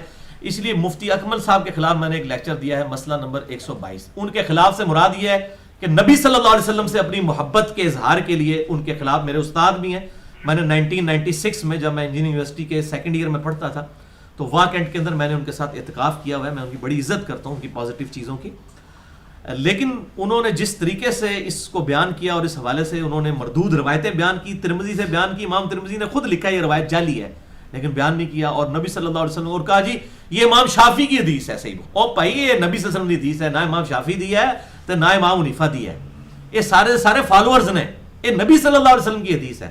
وہ کہتے ہیں ہمارے بزرگ یہ جواب دیتے ہیں کہ آپ صلی اللہ علیہ وسلم بوڑھے یا ضعیف یا مریض ہوں گے اس لیے بیٹھ کے اٹھتے. تو میں نے جو حدیث پیش کی ہے بخاری سے 6251 اس کو انہوں نے ڈسکس ہی نہیں کیا, جس میں آپ نے حکمن تعلیم فرمایا ہے کہ بیٹھ اور پھر اٹھ, دوسرے سجدے کے بعد بھی بیٹھ. اس حوالے سے ایک جعلی روایت یہ پیش کرتے ہیں جامعہ ترمذی میں 288 نمبر کہ آپ صلی اللہ علیہ وسلم نماز سے جب کھڑے ہوتے پہلی رکعت میں تو آپ صلی اللہ علیہ وسلم پنجوں کے بل اٹھا کرتے تھے. تو کہتے ہیں دیکھیں جی بیٹھ کے نہیں اٹھتے تھے, ڈائریکٹ پنجوں کے بل. اور ظالم ایسا ہے کہ امام ترمذی نے ساتھ لکھا ہے کہ اس حدیث میں خالد بن الیاس محدثین کے ہاں ضعیف راوی ہے, اس کی حدیث قابل قبول نہیں ہے. یہ نہیں ساتھ پڑھ رہے. اور لکھا بھائی جی بہت کچھ ہے. سنن ابن ماجہ میں حدیث ہے کہ امام محمد مہدی اور عیسیٰ ابن مریم ایک ہی شخصیت کے دو نام ہیں, اور یہ قادیانی ہمیں پیش کرتے ہیں. اور میں نے جو ہے مسئلہ نمبر 12 حیات مسیح اور نزول مسیح اور مسئلہ نمبر 127 بھی امام محمد مہدی علیہ السلام اور رضی اللہ تعالیٰ عنہ کے اوپر جو ریکارڈ کرایا اس میں میں نے یہ حدیث بیان کی ہے, اور میں نے بتایا کہ یہ جعلی روایت ہے. اور سنن ابن ماجہ میں مین سٹریم کی اہل سنت کی کتاب میں موجود ہے. تو قادیانیوں بھی اپنی سپورٹ میں وہ روایتیں تو ہماری کتابوں سے پیش کرتے ہیں. تو اگر جعلی روایتوں کو ہی آپ نے پیش کرنا ہے اپنے بابوں کو بچانے کے لیے پھر ٹھیک ہے, پھر قادیانی بھی صحیح کر رہے ہیں ان کے ساتھ. تو یہ دیکھیں بڑا خطرناک معاملہ ہے. وہ کہتے ہیں کہ جی وہ غلامت قادیانی دیکھیں, وہ آپ کہتے ہیں اس نے مہدی کا بھی دعویٰ کیا اور عیسیٰ ہونے کا بھی, تو جب آپ صلی اللہ علیہ وسلم خود فرما رہے ہیں سنن ابن ماجہ میں کہ امام مہدی اور عیسیٰ ایک ہی شخصیت کے دو نام ہیں تو وہ تو وہی ہے, آپ کس کا انتظار کر رہے ہیں؟ نعوذ باللہ من ذالک. تو یہ جعلی روایتیں سارے پیش کرتے ہیں. تو یہ ساتھ پڑھیں بھی, مطلب اتنی تو انصاف ہونا چاہیے کہ آپ ترمذی کھول کے پڑھ رہے ہیں تو بتائیں کہ جامعہ ترمذی 288 نمبر حدیث کے کانٹیکسٹ میں امام ترمذی نے کیا لکھا ہے کہ یہ روایت جو ہے وہ صحیح نہیں ہے, اس میں یہ راوی جو ہے خالد بن الیاس یہ ضعیف ہے. اسی طریقے سے اسی طرح کی ایک اور حدیث جو ہے وہ مسند احمد میں 2857 ہے, جلد 1 صفحہ 313 پہ. اس میں ابن لہیہ مدلس ہیں اور عن سے روایت کر رہے ہیں, اور امام ترمذی تو خیر ابن لہیہ کو ضعیف ہی مانتے ہیں, ہم ان کو ثقہ راوی مانتے ہیں, لیکن ان کی آن والی روایت پھر بھی سما کی تصریح کے بغیر ضعیف ہوگی. تو وہ بالکل جو ہے وہ روایت جو ہے وہ جعلی روایت, ایکسیپٹیبل نہیں ہے. اچھا اب آپ سنیں کہ صحیح بخاری میں آپ صلی اللہ علیہ وسلم کا اپنا عمل موجود ہے. میں نے آپ کو حکم تو بتا دیا بخاری 6251, صحیح بخاری میں ہے 824 نمبر حدیث مالک بن حویرث سے رضی اللہ تعالیٰ عنہ. یہ وہ شخص ہیں جو کہ غزوہ تبوک کے بعد مسلمان ہوئے ہیں آپ صلی اللہ علیہ وسلم کی وفات سے کچھ مہینے پہلے. مالک بن حویرث 20 دن آپ صلی اللہ علیہ وسلم کے ساتھ رہے. صحیح بخاری 631 نمبر حدیث میں آتا ہے کہ یہ وہ صحابی ہیں جنہوں نے نبی صلی اللہ علیہ وسلم سے نماز خود سیکھی, اور انہی کو ہی آپ نے فرمایا تھا. صحیح بخاری 631 سلو کما رأیتمونی اصلی, دیکھنا نماز اس طرح پڑھنا جس طرح تم نے مجھے نماز پڑھتے ہوئے دیکھا. یعنی یہ آپ صلی اللہ علیہ وسلم چند مہینے پہلے دنیا سے تشریف لے جانے کے اس صحابی کو نماز سکھا رہے ہیں, اور یہ جوان صحابی تھے. کہتے ہیں ہم چند نوجوان تھے, 20 دن آپ صلی اللہ علیہ وسلم کے ساتھ رہے اور آپ صلی اللہ علیہ وسلم کو آبزرو کیا, اور جب آپ نے دیکھا ہم گھر والوں سے اداس ہو رہے ہیں تو آپ نے خود ہی کہہ دیا کہ اب تم چلے جاؤ، تو آپ صلی اللہ علیہ وسلم نے ہمیں بھیج دیا. سلو کما رأیتمونی اصلی، صحیح بخاری 631 انہوں نے روایت کی، اور صحیح بخاری 824 نمبر حدیث میں ہے کہ مالک بن حویرث کچھ تابعین کو ملنے کے لیے گئے، جن میں ابو قلابہ بھی شامل تھے رضی اللہ تعالیٰ عنہ و رحمہ اللہ.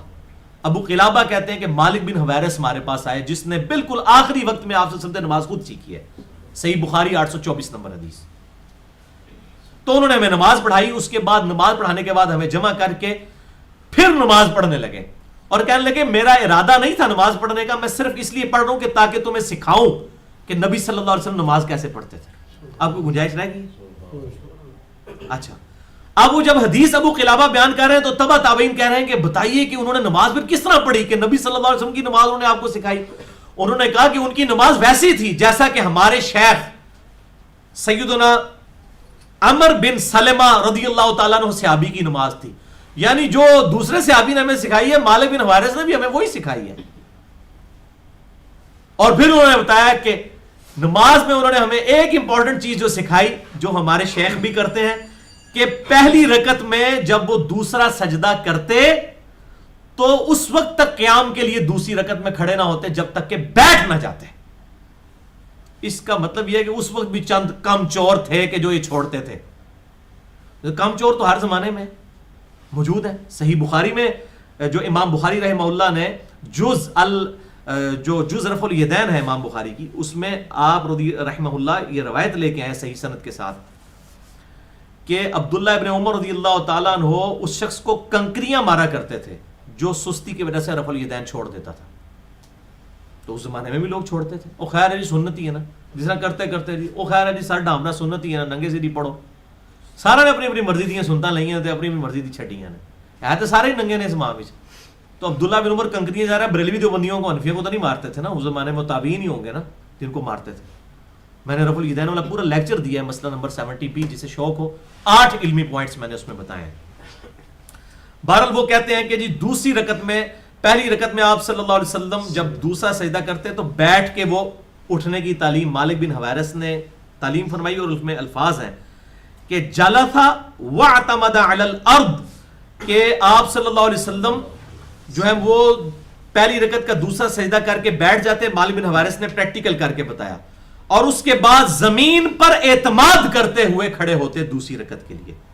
زمین پر اب وہ کیسے اعتماد کرتے تھے؟ اب یہ بخاری میں الفاظ نہیں ہے کہ کیسے زمین پر اعتماد کرتے تھے. ہاتھوں کے ذریعے، ظاہر ہاتھوں کے ذریعے اعتماد ہوگا. جب ہم کہیں گے کہ زمین کا سہارا لے کے کھڑے ہوں تو سہارا کس سے لیا جائے گا؟ بخاری میں الفاظ نہیں ہے. البتہ یہی تابعی ابو قلابہ، ان کے بارے میں مصنف ابن ابی شیبہ میں جو تابعین اور صحابہ کے آثار کا مجموعہ ہے، انٹرنیشنل نمبر کے مطابق 3990 نمبر اثر ہے کہ ابو قلابہ اور حسن بصری یہ دونوں تابعین جب پہلی رکعت میں 2 سجدے کر کے بیٹھتے تو اپنے دونوں ہاتھوں کا سہارا لے کر زمین پر اعتماد کرتے ہوئے دوسری رکعت کے لیے کھڑے ہوتے. یعنی یہ وہ تابعی نے خود وہ طریقہ الحمدللہ اڈاپٹ کیا. بلکہ مصنف ابن ابی شیبہ میں 3996 نمبر اثر ہے کہ عبداللہ بن عمر رضی اللہ تعالیٰ عنہ بھی دوسری رکعت میں جب کھڑے ہوتے تو جلسہ استراحت کرنے کے بعد اپنے ہاتھوں سے زمین کا سہارا لے کر پھر کھڑے ہوتے. یہ نیچرل طریقہ ہے، اس میں آپ کو تردد نہیں، نماز میں سکون ہے اس کے اندر الحمدللہ. اور اس میں آپ کو میں امپورٹنٹ بات بتاؤں جو آپ کو کوئی اور نہیں بتائے گا کہ سنی اور شیعہ کا اس پہ الحمدللہ اتفاق ہے جلسہ استراحت کے اوپر.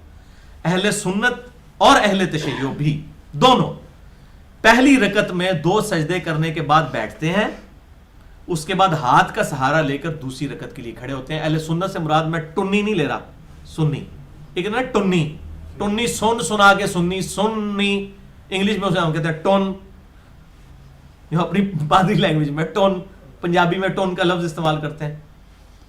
تو سنی یعنی ایسے لوگ جو سنت پہ عمل کرنے والے ہیں، صحیح الاسناد احادیث پہ چلنے والے، ٹھیک ہے.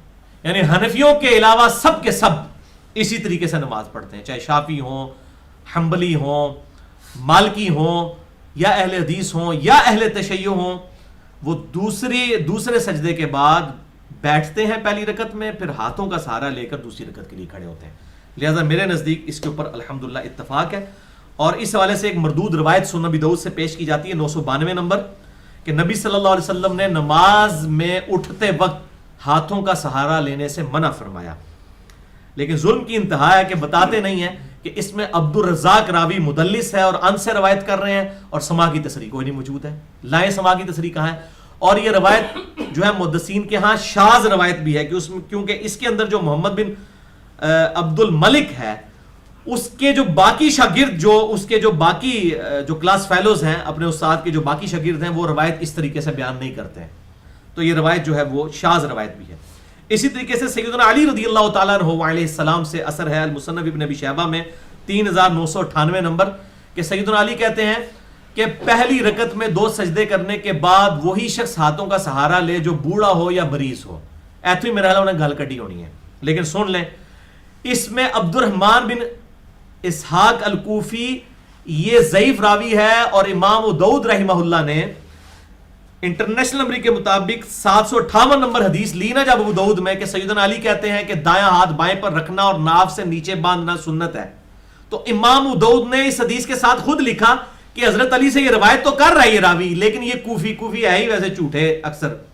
یہ عبد الرحمن بن اسحاق الکوفی جو راوی ہے اس کو میرے استاد احمد بن حنبل کہتے تھے یہ ضعیف ہے. امام ابو داؤد نے ساتھ لکھا ہے، لیکن حنفی ابو داؤد سے 758 نمبر حدیث کہتے ہیں نہیں مولا علی علیہ السلام سے ثابت ہے.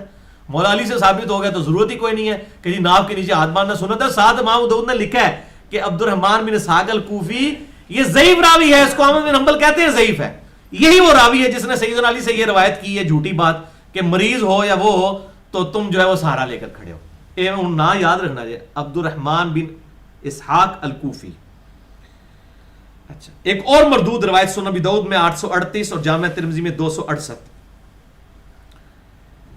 کہ آپ صلی اللہ علیہ وسلم جب سجدہ کرتے تو ہاتھوں سے پہلے گھٹنے لگاتے اور جب کھڑے ہوتے تو گھٹنوں سے پہلے ہاتھ اٹھا لیتے. ظاہر ہاتھ اگر آپ گھٹنوں سے پہلے اٹھا لیں گے تو پھر ہاتھوں کا سہارا تو نہیں لیں گے. اچھا اس میں مشہور راوی ہے شریک بن عبداللہ القاضی، وہ مدلس ہیں، مشہور مدلس ہیں اور ان سے روایت کر رہے ہیں اور سما کی تصریح کوئی نہیں موجود ہے. اب یہ میں اتنی باتیں بعد میں بتا رہا ہوں، یہ بھائی میں نے کوئی گھر بیٹھ کے نہیں یہ بنائی ہیں، صحیح مسلم کے مقدمے میں امام مسلم نے یہ بات لکھی ہے اور میں نے صحیح مسلم کا مقدمہ 2.25 گھنٹے میں پڑھایا ہے. مسئلہ نمبر 36 صحیح الاسناد ضعیف الاسناد اور من گھڑت احادیث کے فتنے کا تحقیقی جائزہ. اس میں نے بتایا امام مسلم نے لکھا ہے کہ سما کی تصریح جب تک نہیں ہوگی مدلس کی عین والی روایت ضعیف ہوگی جب تک وہ بتا نہ دے میں نے کس سے سنی ہے. اور اگر وہ کہتا میں یہ اصول نہیں مانتا تو میں اس کو پھر ایک اینٹی وینم اور پھکی اور الزامی جواب دیا کرتا ہوں اکثر اپنے لیکچرز کے اندر کہ بھائی پھر اسی اصول کے اوپر ایک بڑی مردود روایت ہے جو ہماری مین سٹریم کی کتابوں میں ہے، مسند امام احمد میں موجود ہے، امام بخاری کی الادب المفرد میں موجود ہے.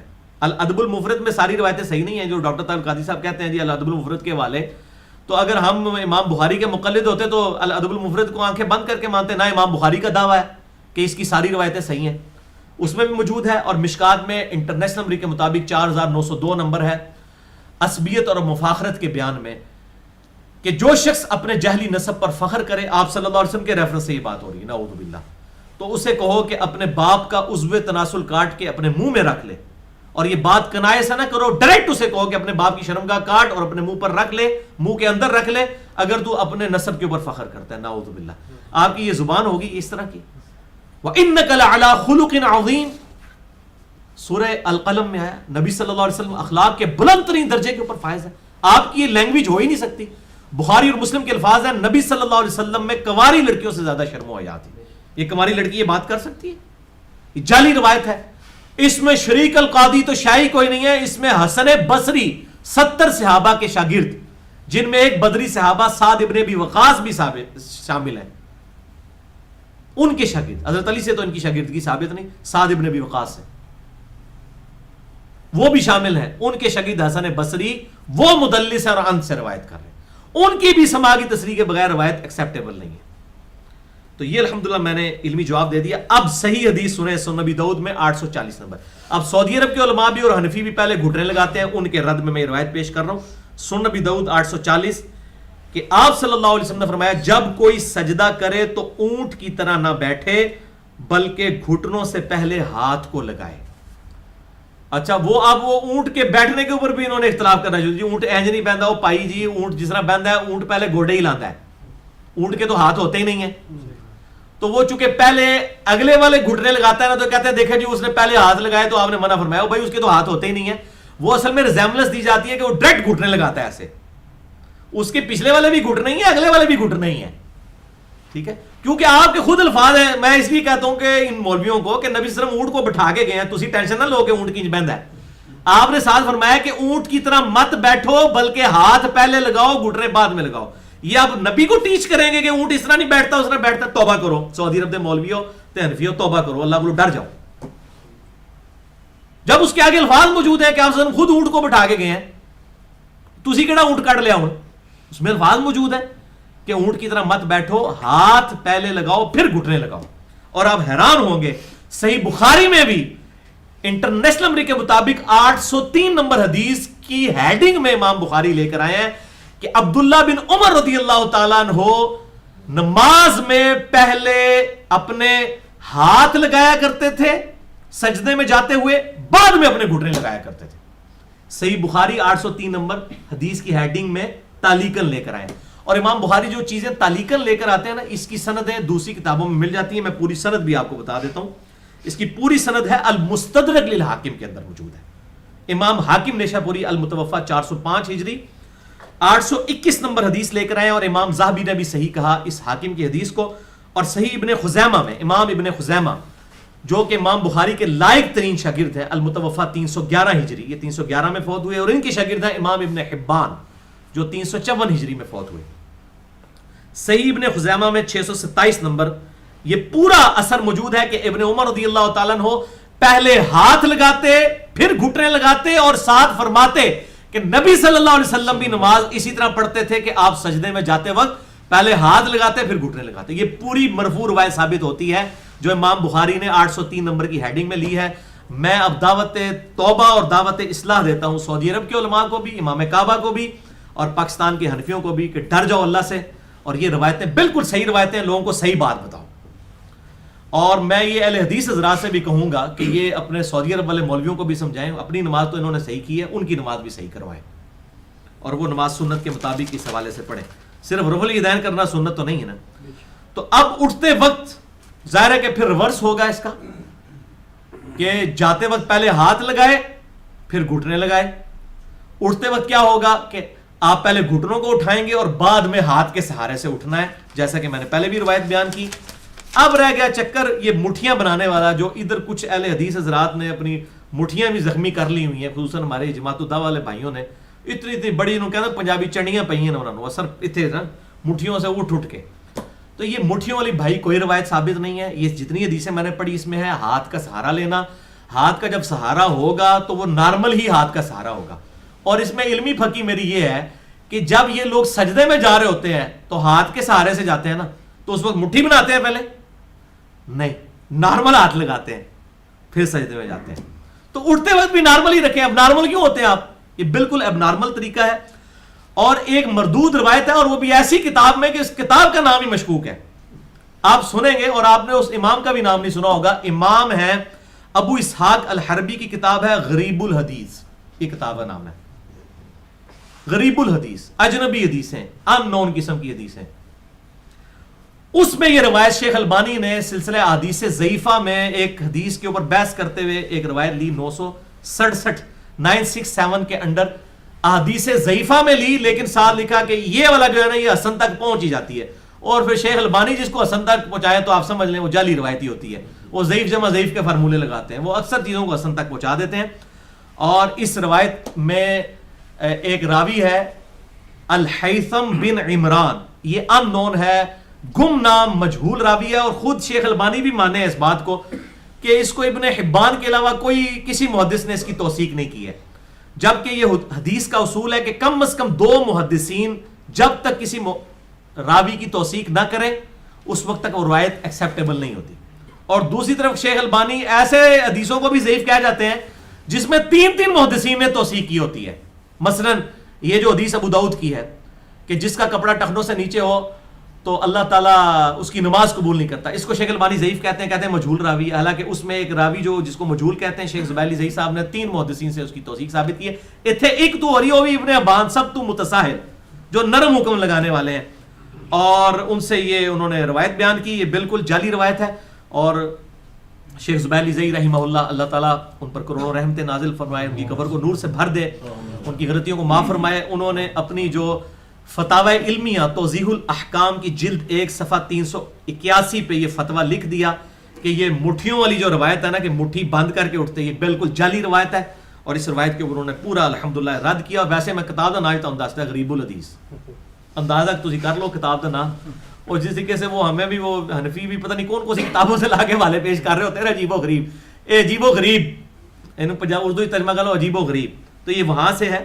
تو نارمل انگلیاں ڈیمیج نہ کریں. اور اس میں علمی پھکی ایک اور بھی لیں. نبی صلی اللہ علیہ وسلم قالینوں کے اوپر اور یہ فوم کے اوپر نماز نہیں پڑھتے تھے, آپ پڑھتے تھے لائیو زمین کے اوپر. بخاری مسلم میں حدیث ہے. شب قدر والا چیپٹر نکالے بخاری مسلم کا, جس میں 21ویں رات کو بارش ہوئی تو آپ صلی اللہ علیہ وسلم کے ماتھے پر کیچڑ لگی ہوئی تھی, کیونکہ آپ لائیو زمین پہ نماز پڑھتے تھے. آپ لائیو بھائی زمین کے اوپر, چاہے ماربل کے اوپر چاہے مٹی کے اوپر نماز پڑھیں نا, اور آپ اس طریقے سے گھٹنوں آپ جو ہے یہ مٹھیاں بند کر کے سہارا لے کے اٹھے نا, تو لگ تو پتہ جانا ہے یہ سارے جڑے چسکے نے نا یہ قالین دے ہوتے ہیں, یہ ذرا فرش دے ہوتے ہیں کر کے دسو نا تو لگ پتہ جائے گا تمہیں. تو اس طرح کی نماز نہیں ہوگی کہ آپ کی جناب یہ سارا درد کر رہا اور اتنی وہ جنہوں چنڈیاں پی گئی ہیں. خدا دا نہ اب نارمل نہ ہو, نارمل طریقے سے جائیں. جاتے ہوئے ماشاءاللہ سارے نارمل ہی جا رہے ہوتے ہیں, اٹھتے ہوئے اب نارمل نہ ہو جائے کرو. نارمل طریقے سے ہی سہارا لے کر اٹھیں. یہ اس طریقے سے نہ اٹھیں, اس کو اپنی انگلیوں کو ڈیمیج نہ کریں. اور ویسے لائیو زمین پہ نماز پڑھنے کی بھی عادت ڈالیں. میں بھی کوشش کرتا ہوں لائیو پڑھوں. نماز سنت یہی ہے کہ آپ صلی اللہ علیہ وسلم مٹی کے اوپر, یہ زمین کی کوئی چیز تھی, ماربل بھی مٹی میں ہی داخل ہے, یہ بھی زمین سے ہی پتھر نکلا ہوا ہے, اس میں کریں. اور اس حوالے سے یہ جو اہل تشیع کا بھی بعض لوگ مذاق اڑا رہے ہوتے ہیں, آپ ذرا ٹھنڈے دل کے ساتھ, ہم اہل سنت کو ان کی بات بھی سننی چاہیے. وہ ٹکی رکھ کے نماز پڑھتے ہیں. وہ کہتے ہیں کربلا کی ٹکی, وہ کربلا کی ٹکی کے ساتھ تعلق ہی نہیں اس کا. وہ اس لیے رکھتے ہیں ٹکی کہ وہ کہتے ہیں کہ آپ صلی اللہ علیہ وسلم نے چونکہ ہمیشہ مٹی پہ سجدہ کیا ہے, یہ قالینوں پہ آپ نے سجدہ نہیں کیا. آپ صلی اللہ علیہ وسلم کی سنت مٹی پہ سجدہ ہے, اس لیے وہ سجدہ گاہ کے لیے یہ ٹکی رکھتے ہیں. حتیٰ کہ صحیح بخاری میں حدیث موجود ہے انٹرنیشنل نمبر کے مطابق 381 نمبر, کہ آپ صلی اللہ علیہ وسلم اپنی سجدے والی جو جگہ تھی نا, اس کے اوپر ایک چٹائی رکھا کرتے تھے کھجور کی چھال کی بنی ہوئی, اسے خمرہ کہا جاتا تھا. تو ٹکی ثابت ہوتی ہے کہ نہیں, صرف سجدے والی جگہ پہ ہوتی تھی وہ. تو کھجور کی چھال چونکہ یہ زمین کی جنس ہے, اس کے اوپر نماز پڑھنا ایسے ہی جیسے آپ زمین پہ پڑھ رہے ہیں. تو یہ امام بخاری نے باقاعدہ اس کے اوپر باب باندھا ہے کہ خمرہ پر پڑھنے کا جواز, آپ صلی اللہ علیہ وسلم خمرہ پہ پڑھا کرتے تھے. تو یہ صحیح بخاری کے اندر موجود ہے. لہٰذا اگر کوئی ٹکی رکھ لیتا ہے یا کوئی اس طرح سے, اسے کوئی الرجی ہونے کی ضرورت نہیں ہے. بہتر یہی ہے کہ ٹکی کے بجائے جو ہے, جس طرح سعودی عرب میں بھی ہوا اور پاکستان کے اندر بھی حرمین شریفین میں, تو سوائے سردیوں کے عام حالت کے اندر تو لائیو زمین کے اوپر ہی نماز پڑھی جاتی ہے, ماربل کے اوپر. تو یہ افضل طریقہ یہی ہے کہ لائیو زمین کے اوپر نماز پڑھی جائے. اور کم از کم چلے فرض نہیں پڑھ سکتے, سنتیں تو آگے پڑھیں تاکہ اس سنت پہ عمل کریں. نماز قالین کے اوپر, چٹائی کے اوپر بھی جواز موجود ہے, ہو جاتی ہے, کوئی اختلاف نہیں اس کے اوپر. اور جو زمین کی جنس کی چیزیں ہیں جیسے کاٹن ہے, اس کی اگر کوئی دری بنی ہو, اس پہ تو اہل تشیع کو بھی کوئی اعتراض نہیں ہے. پتے کے اوپر, یا یہ ہمارے جو پرانے زمانے میں پھوڑ ہوا کرتے جسے ہم کہتے ہیں, وہ کھجور کی چھال کے بنا کرتے تھے, ان کے اوپر چٹائیاں بنا کرتی تھیں. یہ زمین سے نیچرل اگنے والی چیزیں, اس کے اوپر اگر آپ سجدہ کرتے ہیں تو اس کے اوپر کوئی مسئلہ نہیں ہے. الحمدللہ اس حوالے سے میں نے یہ بھی ایشو کلیئر کر دیا. تو اہل تشیع بھی جو ہے وہ بھی مٹھیاں بنا کے نہیں, ہاتھ کے سہارے سے اٹھتے ہیں. یہاں پہ بھی الحمدللہ اکثر لوگ صحیح اٹھتے ہیں. اور عثمان بھائی جماعت المسلمین والے مٹھی بنا دینا, شکر الحمدللہ جی. ایک اور تائید مل گئی ہے جی, جماعت المسلمین والے بھی, چونکہ وہ بھی اہل حدیث کا ہی ایک آف شوٹ ہے, تو اس لیے وہ بھی یہ کام نہیں کرتے ہیں. یہ بالکل جعلی روایت ہے. میں نے بڑے عرصے سے میرے دل میں تھا کہ یہ میں لوگوں کو میں جب دیکھتا تھا اتنے زخمی ہوئے ہوئے ان کے یہ ہاتھ اور یہ کالے ہوئے ہوئے, جس طرح پتہ نہیں کتنے جناب وہ پھر کہتے ہیں آٹا گوندنے والے کی طرح. اور بھائی آٹا گوندتے ہوئے اس طرح بھی کیا جاتا ہے, ایسے بھی کیا جاتا ہے. تسی آٹا ہی سمجھ لو کہ انج والا جڑا گوند رہنا وہ کر رہے ہو, انج کر کے پائی نارمل طریقے نال اٹھو. آج کا تیسرا سوال, فرض نماز کی اقامت کے وقت مقتدی کو کب کھڑا ہونا چاہیے؟ یہ ہوں میں دساں گا تو تسی میرے مگر پہ جانا. تو بھائیو, اس میں دو موقف امت میں اس وقت چل رہے ہیں. ایک ہے اہل حدیث اور دیوبند کا موقف کہ وہ تکبیر کے ساتھ ہی کھڑے ہو جاتے ہیں جیسے ہی وہ مکبر شروع کرتا ہے، بلکہ کئی تو پہلے ہی کھڑے ہوئے ہوتے ہیں. اور دوسری طرف ہے بریلوی اور اہل تشیع، وہ قد قامت الصلاح کے اوپر کھڑے ہوتے ہیں. حی علی الفلاح ختم ہوا، ساتھ ہی قد قامت الصلاح کے اوپر. قد قامت الصلاح بے شک نماز کھڑا ہوا چاہتی ہے یا کھڑی ہو چکی ہے، جسٹ یعنی کہ یہ آپ ماضی قریب کا ایک سی ہے. تو بھائیو اذان، اقامت اور اس سے ریلیٹڈ جو احکام و مسائل ہیں، اس پہ میں 2 گھنٹے کی گفتگو کر چکا ہوں مسئلہ نمبر 50 کے عنوان سے، جس میں میں نے اذان اور اقامت سے ریلیٹڈ کئی مسائل، اذان کے الفاظ کیا ہیں، اذان سے پہلے درود کا مسئلہ، اذان کی دعا، اکیری کا اقامت اور دوہری اقامت، اسی طریقے سے الصلاۃ خیر من النوم کے بارے میں جھوٹ بولا جاتا ہے کہ حضرت عمر نے شروع کروائی، ابو داؤد نسائی میں موجود ہے، آپ صلی اللہ علیہ وسلم نے خود تعلیم فرمایا الصلاۃ خیر من النوم. جھوٹے ہو، کوڑ مار دو، ڈر جاؤ اللہ کرو. اس طریقے سے جمعے کی دوسری اذان کا مسئلہ بخاری سے میں نے بیان کیا کہ یہ جمعے کی دوسری اذان مسجد میں نہیں ہوتی تھی، یہ دوسری نہیں ایک ہی اذان ہوتی تھی، پیرلل میں بازار میں ہوتی تھی، صحیح بخاری میں موجود ہے. جو آج کل سپیکر سے معاملہ حل ہو جاتا ہے، اب دوسری اذان مسجد میں تو پہلے بھی نہ کبھی ہوئی ہے، نہ حضرت عثمان نے مسجد میں شروع کروائی، وہ بازار میں ہوتی تھی. اگر آپ نے 2 دینی ضرور دیں، بازار میں دیں، مسجد میں ایک ہی ہوگی جس طرح اہل حدیث دیتے ہیں. اس معاملے میں ٹھیک ہے. یہ سارے مسئلے میں نے اس وقت بتائے تھے مسئلہ نمبر 50 اہل سنت پاک.com پہ.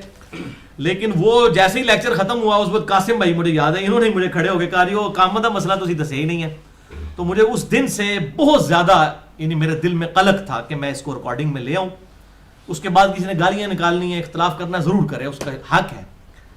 تو انشاءاللہ آج یہ میں ایشو بھی کلیئر کروں گا. اللہ تعالیٰ سے جو ہے وہ میں اس کا شکر ادا کرتا ہوں کہ اس نے مجھے زندگی میں موقع دیا کہ یہ میں اتارنے جا رہا ہوں اقامت والے ایشو کے اوپر، تاکہ یہ مجھے جو گلٹ تھا اور قلق تھا یہ دور اس حوالے سے ہو جائے. اور سب سے پہلے میں جو ہے وہ غصہ ٹھنڈا کرنے کے لیے آپ کو یہ بات بتا دوں کہ دور حاضر میں عرب و عجم میں حدیث کی فیلڈ کے امام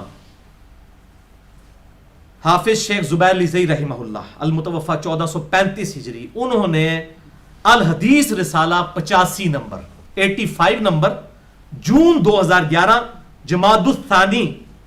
جمادی الثانیہ اصل لفظ یہ ہے 1432 ہجری جون 2011 میں 85 نمبر جو ان کا رسالہ میگزین نکلتا تھا الحدیث، اس میں اقامت والا ایشو لکھ دیا ہے اور میں اسی کی تائید کرنے لگا ہوں دلائل کے ساتھ، اندھا بن کرنی. اور انہوں نے صحیح موقف لکھ دیا. اور مجھے بڑی صحیح طرح یاد ہے جب یہ رسالہ میں نے پڑھا نا تو عصر کی نماز کے بعد میں نے شیخ زبیر صاحب کو فون کیا. میں نے کہا شیخ صاحب یہ آپ نے کیا لکھ دیا، یہ تو بریلوی اور شیعہ کا موقف ٹھیک ہے کہ قد قامت الصلاح کے اوپر کھڑا ہونا چاہیے. تو شیخ صاحب بڑا نا جسے کہتے ہیں نا کھلکھلا گیا سے، کہتے ہیں علی بھائی حق گل تو پھر یہی ہے جو میں نے لکھ دی ہے. اچھا تو یہ میں آپ کو میرے پاس امانت تھی کہ یہ میری الحمدللہ ان سے خود بات ہوئی تھی اس رسالے کو پڑھنے کے فوراً بعد جون 2011 میں.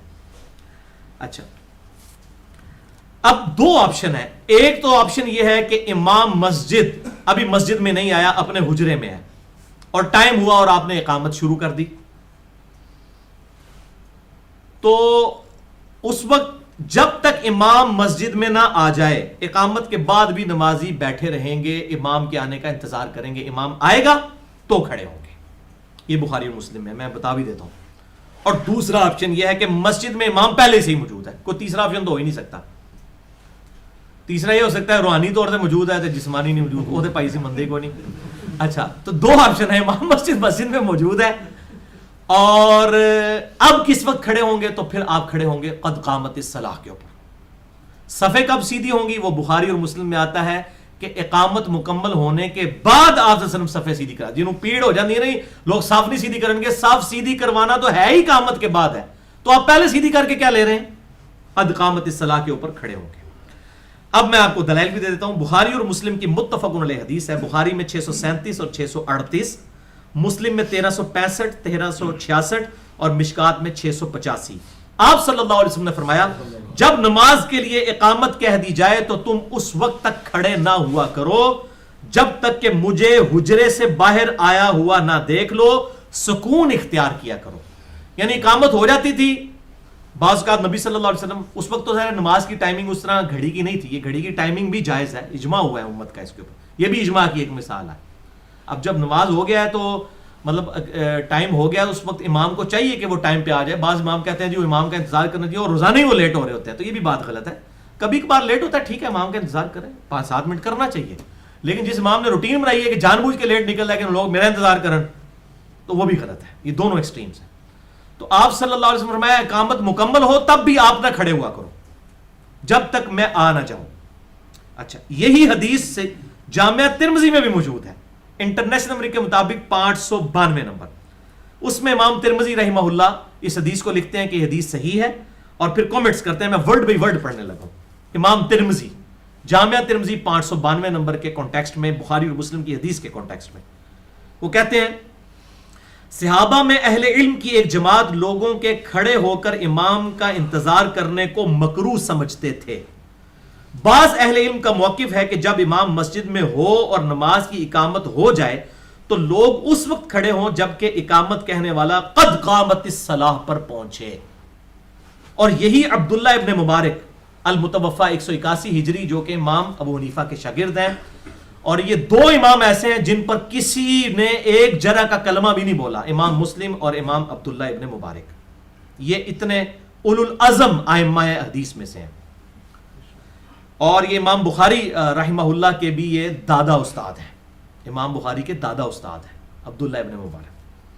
تو ان کا قول امام ترمذی کہتے ہیں، اور وہ پوری سند بھی امام ترمذی نے پھر جامعہ ترمذی کے اینڈ پہ نقل بھی کی اس کی، کہ ان کا بھی قول ہے کہ قد قامت الصلاۃ کے اوپر کھڑا ہوا جائے.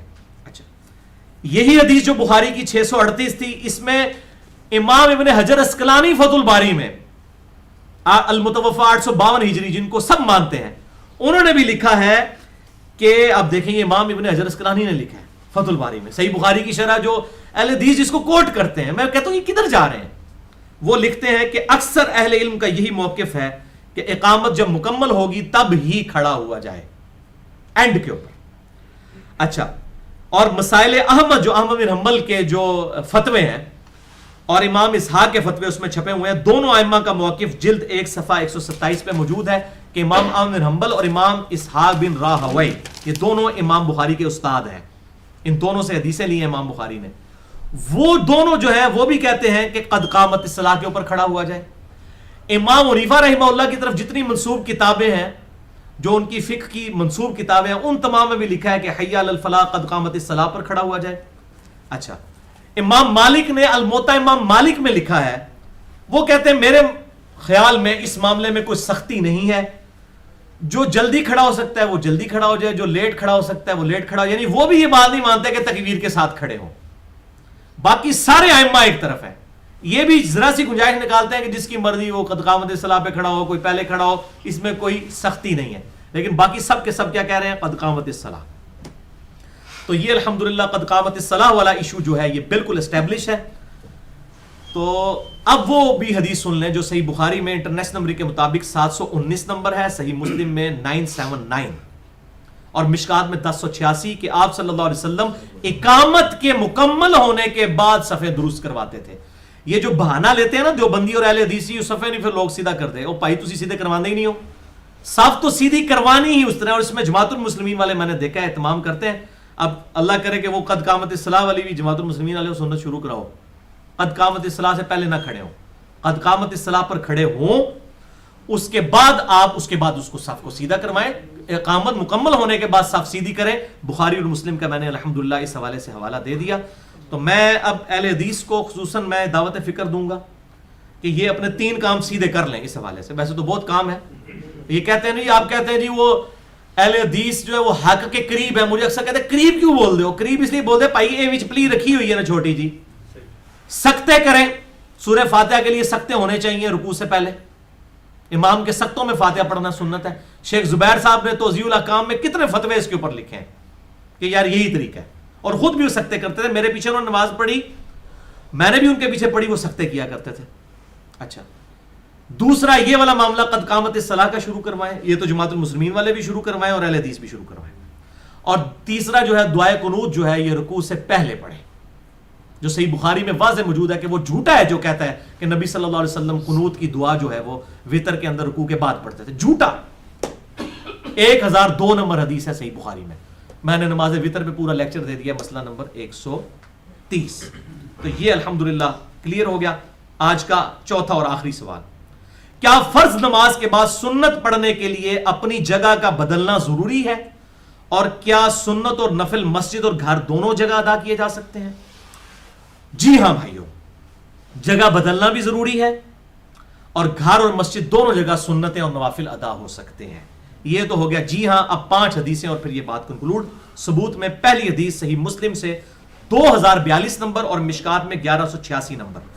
صاحب تابعی رحمہ اللہ کا بیان ہے کہ میں نے ایک مرتبہ حضرت معاویہ بن ابی سفیان رضی اللہ تعالیٰ عنہ کے ساتھ مقصورہ میں نماز پڑھی۔ مقصورہ کہتے ہیں حاکموں کے لیے اسپیشل دفتر ہوا کرتا تھا، یعنی حضرت معاویہ سیکیورٹی ریزنز کی وجہ سے مسجد میں نماز نہیں پڑھتے تھے، انہوں نے مسجد کے ساتھ ایک کمرہ بنایا ہوا تھا دفتر، اسی میں وہ نماز پڑھا کرتے تھے۔ اور برا نہیں منانا پائی، یہ مسلم شریف لکھی ہے، میں نہیں پہ کہتا اڑنا کیوں کہ ابوبکر عمر عثمان و علی تے شہید ہو گئے نے تو مسجد ہی نماز پڑھتے سن، تینوں جناب نماز وچ ہی شہید ہوئے نے۔ تو یہ صحیح مسلم 2042 مشکات 1186 مقصورہ ایک خاص دفتری کمرہ ہوتا تھا جس میں جمعے کی نماز کے لیے بھی آپ دیکھ لیں مسجد میں نہیں آ رہے بلکہ اس کمرے میں سیکیورٹی ریزن کی وجہ سے یا جس کی وجہ سے بھی، بہرحال ہم اس پہ کوئی کمنٹس نہیں کرتے، یا پروٹوکول ہے جو بھی ہے۔ تو کہتے ہیں میں بھی ان کو ملنے گیا تو میں نے بھی اس مقصورہ میں ان کے ساتھ جمعے کی نماز ادا کی۔ تو نماز کا جب سلام پھرا تو میں نے کھڑے ہو کے سنتے پڑھنی شروع کر دی۔ اچھا کہتے ہیں میں گھر چلا گیا تو حضرت معاویہ نے میرے پیچھے ایک بندہ بھیجا۔ دیکھیں یہ صحابہ کرام کسی کی غلطی دیکھتے تھے نا اس کو بتا ضرور دیتے تھے تاکہ اپنے کندھوں سے یہ بوجھ اتر جائے۔ تو حضرت معاویہ نے اس کی غلطی دیکھی تو پیچھے بندہ بھیج کر کہا کہ آئندہ یہ کام نہ کرنا، نبی صلی اللہ علیہ وسلم ہمیں منع فرماتے تھے کہ ہم فرض نماز کے فوراً ساتھ کبھی بھی یہ سنتیں نہ پڑھیں جب تک کہ اپنی جگہ کو بدل نہ لیں یا کسی کے ساتھ باتیں نہ کر لیں، تاکہ یہ فرض کا پروٹوکول قائم رہے۔ جیسے شعبان کے آخری عشرے میں آپ روزے نہیں رکھ سکتے، صحیح مسلم میں آتا ہے، ورنہ رمضان کے روزوں کا پروٹوکول ختم ہو جائے گا۔ ہاں اگر کوئی پورا ہی رکھتا ہے مہینہ شعبان کے روزے اس کے لیے جائز ہے، لیکن کوئی اسپیشلی آخری عشرے کو ٹارگٹ کرتا ہے اس کو منع کیا گیا۔ تو یہاں پہ بھی فرض کا پروٹوکول ہے کہ سلام پھیریں، گفتگو کریں اور جگہ بدلیں، پھر آپ جو ہے وہ سنتیں ادا کریں۔ تو یہ حدیث بالکل واضح ثبوت ہے۔ دوسری حدیث صحیح مسلم میں 1939 مشکات میں 1180، انس بن مالک کہتے ہیں کہ جب مؤذن مغرب کی اذان دے چکتا تو صحابہ کرام علیہم رضوان کو میں دیکھتا کہ وہ ستونوں کی طرف لپکتے اور فرض نماز سے پہلے 2 یہ سنتیں جو تھیں جو غیر موقعہ ہیں مغرب سے پہلے یہ ادا کرتے، اور اس کثرت سے ادا کرتے کہ نیا آنے والا سمجھتا کہ یہ مغرب کی بعد والی 2 سنتیں پڑھ رہے ہیں اور وہ ستونوں کے پیچھے۔ تو اس حدیث سے 4 رزلٹ نکلے ہیں، میں نے نکالے ہیں۔ نمبر 1، مغرب سے پہلے 2 رکعتیں پڑھنا بھی ثابت ہے غیر موقعہ ہے۔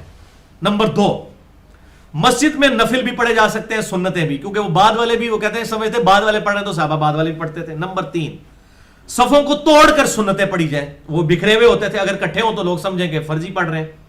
اور نمبر 4، سترے کا اہتمام وہ کرتے تھے، میں نے پچھلی بار سترے کے احکام بھی بتا دیے 110D کے اندر۔ اچھا لیکن یاد رکھیں بخاری میں حدیث ہے 1183، مسلم میں 1940 اور مشکات میں 1165 کہ آپ صلی اللہ علیہ وسلم نے 2 مرتبہ فرمایا کہ مغرب سے پہلے 2 رکھتے ہیں، مغرب سے پہلے 2 رکھتے ہیں، تیسری دفعہ فرمایا جس کی مرضی پڑھے جس کی مرضی نہ پڑھے۔ یہ ہے غیر موقعہ، لیکن اس کا وقفہ دینے کا فائدہ یہ ہے کہ مغرب میں کوئی لیٹ ہو تو وضو کر کے تکبیر اولا پا سکتا ہے، اس لحاظ سے اہل حدیث مبارکباد کے مستحق ہیں اور علماء عرب بھی کہ وہ یہ وقفہ کرتے ہیں تاکہ لوگ پڑھ لیں۔ تیسری حدیث صحیح بخاری میں 432، مسلم میں 1820، مشکات میں 714، مشکات میں 714 کہ آپ صلی اللہ علیہ وسلم نے فرمایا اپنی نفل نماز گھروں میں پڑھا کرو، انہیں قبرستان مت بناؤ، کیونکہ قبرستان میں تو جنازے کے علاوہ کوئی نماز نہیں ہو سکتی، سجدہ کرنا منع ہے۔ تو آپ نے فرمایا قبرستان نہ بناؤ گھر کو، گھر میں نفلی نماز پڑھا کرو۔ چوتھی حدیث بخاری میں 731، مسلم میں 1825، مشکات میں 1295 آپ صلی اللہ علیہ وسلم نے فرمایا لوگوں اپنے گھروں میں نماز پڑھا کرو، نفلی اور سنت نماز، بے شک آدمی کے لیے فرض نماز کے بعد سب سے افضل نماز وہ ہے جو وہ گھر میں ادا کرتا ہے۔ یعنی یہ 12 سنتیں آپ گھر میں ادا کریں گے، یہ افضل ہے مسجد میں ادا کرنے سے۔ اور 5ویں حدیث صحیح مسلم میں 1822، مشکات میں 1297 نمبر کہ آپ صلی اللہ علیہ وسلم نے فرمایا جب تم مسجد میں فرض ادا کر چکو تو گھر میں جا کر نوافل اور سنت پڑھا کرو، بے شک اللہ تعالیٰ گھر میں نماز پڑھنے کی وجہ سے خیر و برکت فرما دیتا ہے۔ اس کے بعد وہ گنجائش رہ گئی ہے۔ اور بخاری اور مسلم کی حدیث یاد کر لیں، عائشہ والی رضی اللہ تعالیٰ عنہ، بخاری صحیح مسلم میں جو حدیث ہے 1699 اور مشکات میں 1162 کہ اما عائشہ کہتی ہیں کہ آپ صلی اللہ علیہ وسلم زور سے پہلے 4 سنتیں میرے حجرے میں ادا کرتے، پھر فجر پڑھا کے 2 سنتیں میرے حجرے میں پڑھتے، پھر مغرب کے بعد 2 سنتیں میرے حجرے میں پڑھتے، عشاء کے بعد 2 سنتیں میرے حجرے میں پڑھتے، اور فجر کی نماز پڑھانے سے پہلے 2 سنتیں پڑھ کے جاتے. تو آپ صلی اللہ علیہ وسلم نے فرمایا کہ برکت ہوگی. صحیح مسلم کے الفاظ ہیں گھر میں، تو آپ صلی اللہ علیہ وسلم گھر میں ہی پڑھتے تھے. میں الحمدللہ اس کا اہتمام کرتا ہوں، آپ کو بھی کرنا چاہیے. اور گھر کے اندر آپ کھجور کی چٹائی رکھیں، خمرہ کی سنت پہ بھی عمل کریں، مٹی پہ بھی، ماربل پہ بھی پڑھیں. اللہ تعالیٰ سے دعا ہے جو حق بات میں نے کہی اللہ تعالیٰ ہمارے دلوں میں راسخ فرمائے. اگر جذبات میں میرے منہ سے کوئی غلط بات نکل گئی تو اللہ تعالیٰ ہمارے دلوں سے محو کر دے. ہمیں کتاب و سنت کی تعلیمات پر عمل کر کے دوسرے بھائیوں تک پہنچانے کی توفیق عطا فرمائے. سبحانک اللہم بحمدک اشہد ان لا الہ الا انت استغفرک واتوب الیک وما علینا الا البلاغ المبین.